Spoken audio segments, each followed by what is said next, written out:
No hands? Okay. Hey, Rob. Yeah. Do you think corals are plants, animals, or rocks? Corals are actually animals. Yeah, so corals are actually animals. You see, one big coral is actually made up of several tiny colorless animals called polyp. P-O-L-Y-P. For, if you want to imagine what a polyp would look like, just think of a jellyfish, only upside down and very, very, very small. And little known fact, corals and jellyfish are actually related. You wouldn't think so, right? I mean, yeah, it's really hard to imagine that they're related. So, for corals to get their very unique, amazing structure, the polyp will actually absorb calcium from their environment and use that to form skeleton. Okay, I have another question for you guys. What is the color of our teeth and bones? What's the color of our teeth and bones? Yes, white. So our teeth and bones are white and they're partly made of calcium. So you might be wondering, if things made of calcium are white, then why are corals so colorful? It's actually because of tiny, very, very tiny plants called algae. So in land, algae plants are very colorful, right? So the algae will actually go into the polyp and live inside the polyp and form a relationship with the polyp. So the algae will be providing food to the polyp, and the polyp will be providing shelter and protection. And both of them are benefiting from that relationship. So why should we care about corals anyway?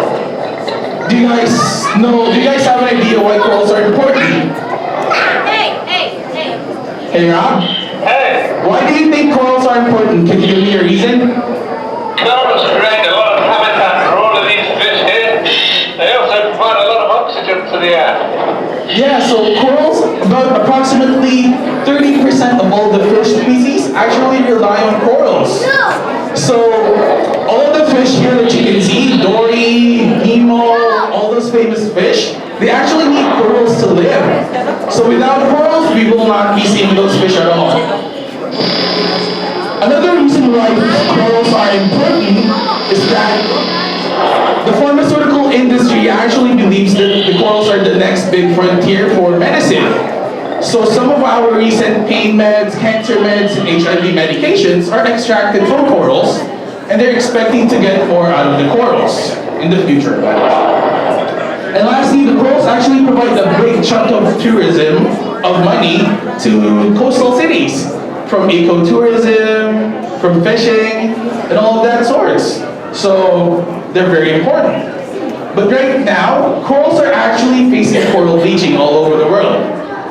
So coral bleaching is basically when the polyp would be stressed out, and it'll push out the algae. It'll turn a stark white, hence the name bleaching, rather than the very colorful, the variety of colors you can see here.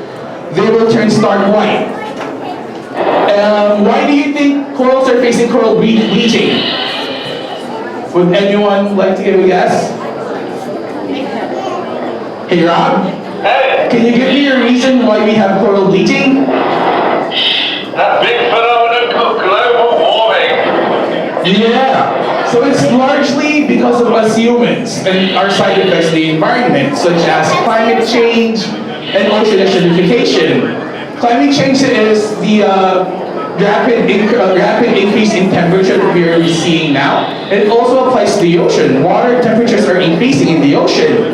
Ocean acidification is when the ocean is getting more acidic. Also, we have very destructive fishing practices, such as dynamite fishing or trawling. Dynamite fishing, as its name implies, is throwing dynamite in the water and destroys everything in its path, even corals. And trolling is when fishermen would throw a big net in the water and just drag it from the floor. So it will destroy anything in its path and capture anything in its path. But what can we do to stop these effects, or side effects? Hey Rob? Hey. Can you give us a recommendation of how to stop climate change? We can do the 3 R's, okay? Reduce, reuse, and recycle. Yes, especially for plastic, because plastic actually is it's a byproduct of the oil industry, the fossil industry. It requires a lot of fossil fuels and it's side like oil and petroleum.